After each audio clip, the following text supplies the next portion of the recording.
Hey, welcome. Appreciate you being here. This is going to be quite the ordeal today. I think so, yeah. All right, and we've got lots of winners, but Jared's still... Put on your crash helmets. He's gonna flash a card for us later on who won whatever they won. Put on your crash helmets. Crash helmets. Yes, and elbow pads. And I do that every day. Gear. Oh, we got the thing. Somebody won new THC non-detect gummies for Valentine's Day. All right. We must be near Valentine's Day or THC something. non-detect, we're going to talk about that today. And we're talking about that in its June. Yeah, all right. But Valentine's Day. All right. No. June and Valentine's Day? Megan Menendez, Jeffrey Robinson, all right, and Heather Irgan. They all won? Seriously? Sweet. Jared. I love that. He's a giveaway guy. All right. He's a do that. All right. Sorry. Sign up. Okay, now. So what do they, hey, Jared, what do they need to do? Subscribe or what do they do? Oh, okay. All right. It was just a giveaway promoting. Oh, it's just giveaway. Oh, that's great. Why am I not on this list? You mean we don't have to subscribe? We don't have to do any of that stuff? What? Yeah, I know. That's awesome. Sign me up for that. You know what we got? We got the chopped liver gummies. It was okay. It was. Hang on. That was you just put the name in there in the hat and you draw it out. Is that it? Did you put my name in? No. Okay, no. It's like, oh, what the heck? All right. Thanks to our crew too. We got April and we got James. And James is on the video. April's on the And we've got Lucas and Q and Eli, man in the drift, man in the chat. Good. Chat it up. We got a lot going on. I appreciate you being here. Okay, we're ready to dive in. Wow, it's appreciate only like you being 5. Here. I know, right? Okay, all right. That's good. Thank you for being here. We're going to be talking today about certificates of analysis. The COA, the C of A. I call it a COA. Dr. John, because he's a doctor, calls it a C of A because that's technically more accurate. I am technically not as accurate. We're going to be talking about COAs for CBD isolate, CBD powder, CBD isolate powder, crystals, isolate, distillate. Lot numbers. We're going to be doing all kinds of COA certifications. Certificates of analysis are where we're at. Yeah. Right? This is it. So we're going to go through overview. We're going to just really deconstruct a COA, show you the best way to read it and the best way to find what they haven't included in it. Actually, one of the inspirations for this was comments that we got on YouTube. From you. Just saying, from you guys. So thanks a lot on that. Yeah. Just saying, hey, can you guys go through of C of A, and just show us the key points that we need to be thinking about when we, are reading it, and what are the things to watch out for. Yeah. So I'm going to be taking this from the top, from a consumer standpoint, and then also from a manufacturer standpoint. We're going to try to, because they're the manufacturer really kind of defines what the consumer sees, and so we're going to kind of go into that top 5 best practices for reading a certificate of analysis. And this will be great. So you can come back to this regularly. And keep in mind that this is an overview. It's not meant to be an in-depth thing. I think that each one of the things that I'm going to be talking about has, lots of science behind it. You can go in like excruciatingly Lord, isn't that the truth? Oh, boy. Whoa. Did I say that out loud? Burn. Well, wait till you see some of these COAs. They're like 10 pages long. Yeah, are you kidding me? So what the hell? I can't even pronounce half of the things on there. Exactly. That's my point.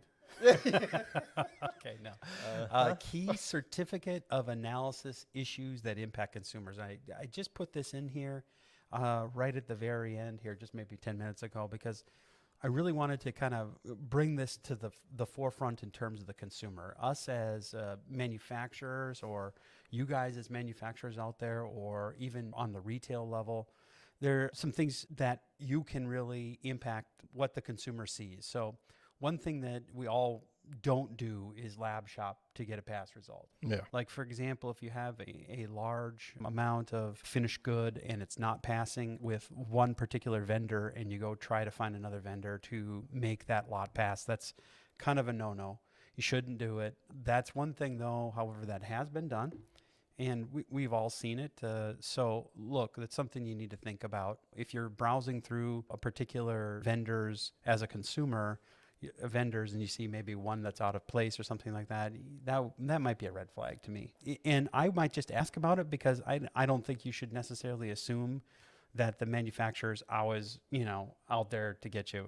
I as a consumer, I wouldn't do that, but I might ask about it, right? Oh, yeah, sure. The other thing that has kind of surfaced a lot lately in the legal world is this whole idea of THC non-detect versus THC free versus THC full spectrum. Yes. And this really comes into play basically because people are labeling their products with THC free. Yep. They say THC free, and we know that the FDA has kind of nixed that. They don't like that. They don't like you to say it's THC free because it's not. Yeah, because it's not. There's a little tiny bit of THC in there. You can always see some, I guess, and depending on the sensitivity of your analytical equipment. So, oh, hang on, that's my broker.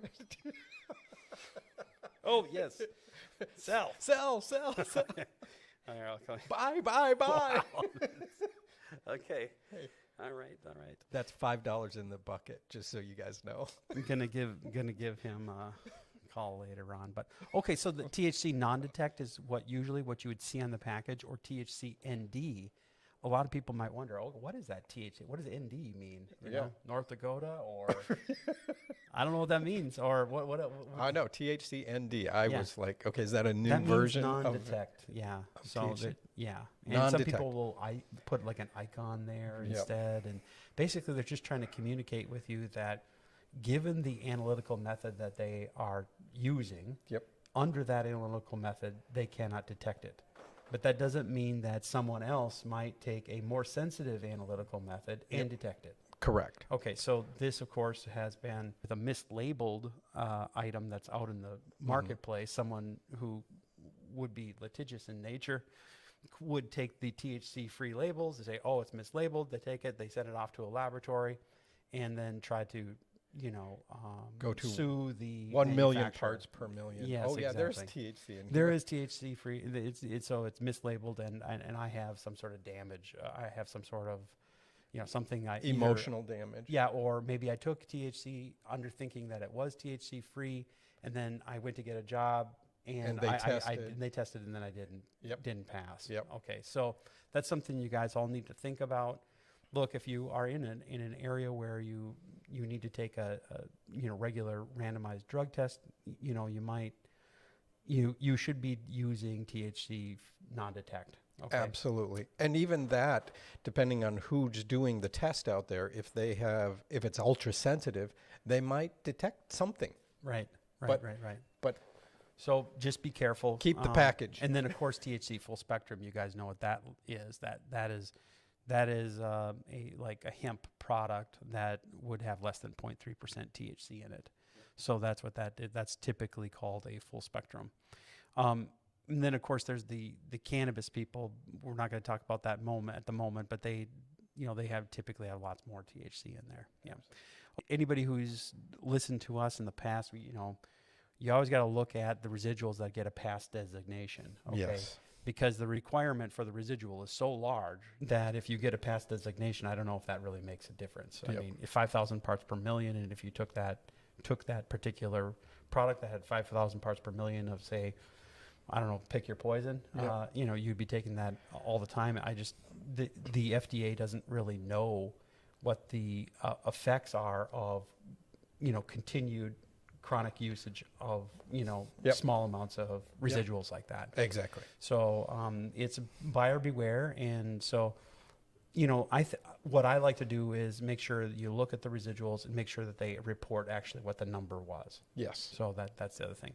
The residuals tests that are out there, and you can go back into some of our other podcasts. They use this thing called GC headspace. Yes. It's not very sensitive. So by definition of the test, you're not going to detect it very well, right? So that's something you need to think about when you are thinking about residuals.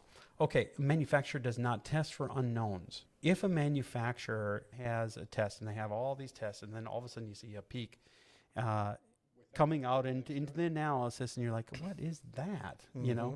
If they don't flag it and test and try to figure out what that is. I think that's something that you can ask the manufacturer what they do. Hey, what is this? And they say, we didn't test for it. Do they have a process for testing the unknowns? And I think that's good. Yeah.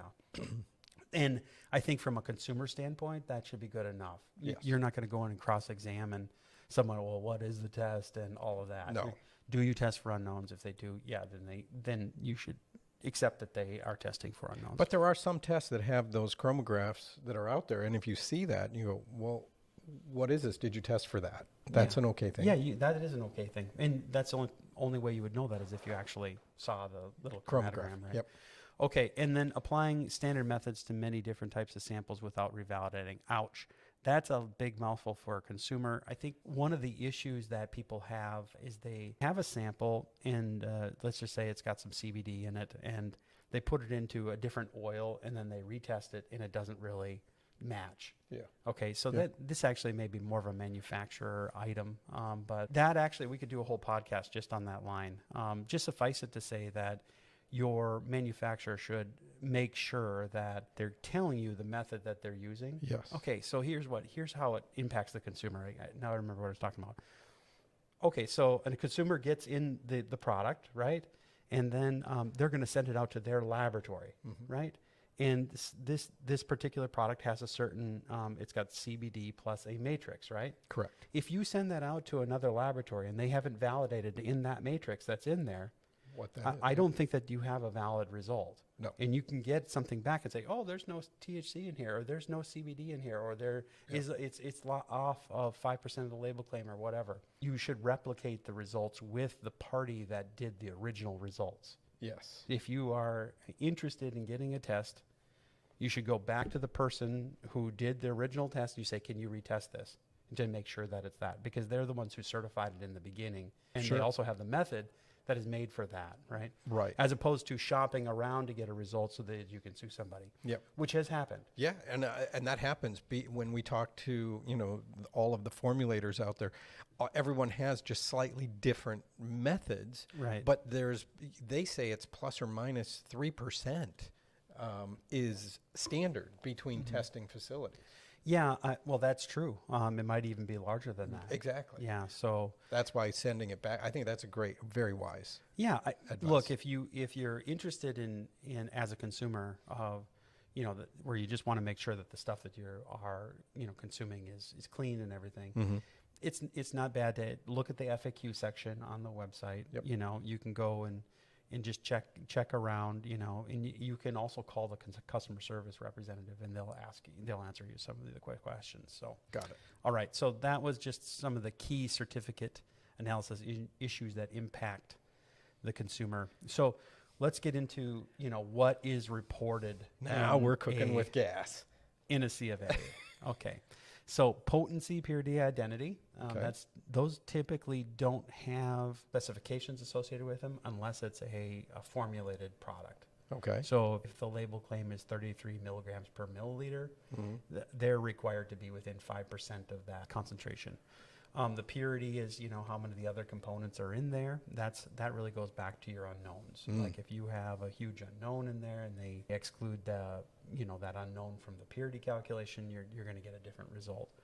And then identity. So usually there are accept criteria associated with every one of those, but the number of species in that potency, purity, and identity can radically vary depending on what the manufacturer wants to tell you. Now you can see that there's metals, there's toxins, there's residual solvents, there's microbiology, pesticides, organoleptic properties, and then unknowns, question mark.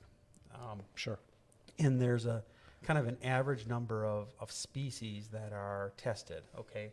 And the number of species is what they call, it's coming from a compendial or a compendial method. In other words, an established method by a group of scientists, and they, typically like the AOAC would be a good example, where they have a method that they apply, or USP, where they are validated methods. The analysis lab takes the validated method and they run it in their laboratory to make sure it matches, and then they use that. Gotcha. And there's certain number of species that are associated with those methods. So, you can kind of take a look at some of the COAs that you might see. Like, for example, toxins, they only might measure one toxin. Gotcha. Or two toxins. And then you might send it out to another lab and they measure all six. Right. So you'll see some variance. And that variance does not necessarily have anything to do with the laboratory because the manufacturer might say, oh, we don't need that. Yeah, and we only want you to test for this. Yeah, and so the laboratory is just going to test for what you tell them to test for.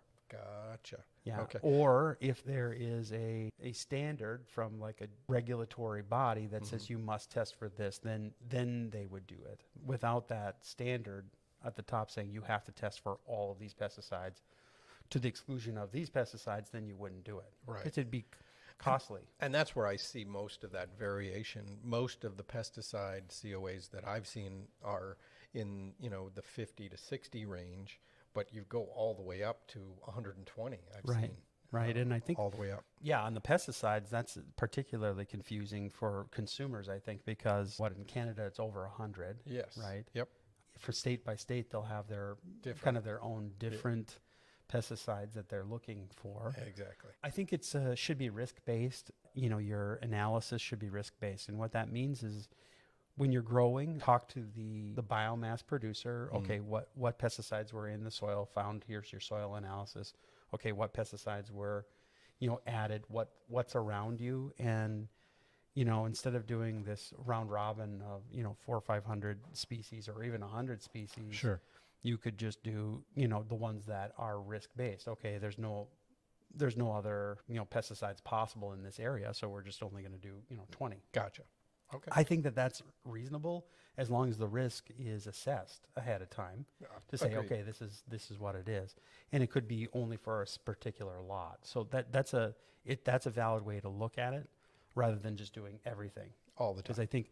Yeah, so if you do like 400 or 500 pesticides at a time, where some of these companies are doing that, that's because they can't really predict what the input is, and so they have to measure everything. Gotcha. And if you can predict what the input is, then you can do a risk-based calculation and say, okay, there's no risk for this, and this is our reasoning for that, and here's our data that shows that we don't have to do this, measure these pesticides all the time. Because if you measure for everything all the time, it can get cost prohibitive. Yeah, cost prohibitive, right. Yeah. Okay. Yeah.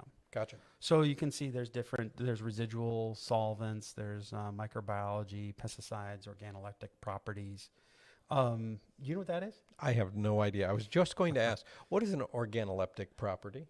That's just what it looks like. What it smells like. Does it pass the smell test? Is it free from foreign matter and debris? Yes. Yeah, something like that. We hope so. Do you pass the smell test, Randy? Okay, yeah. Is it free from foreign matter and debris? That would be one particular test. Does it look right? Oftentimes you can pass all of these tests, and you can just look at it and, something's wrong with it, right? Yes. But yet it has passed all the tests. But it looks off. It looks off. There's a color or... Well, this looks off. Taste it. Yeah. Yeah, exactly. Here. This looks off. This doesn't smell very good. Okay, I'm going to taste that. Okay. So, and then the last thing would be unknowns. A lot of laboratories, which are contract laboratories, they don't do unknowns.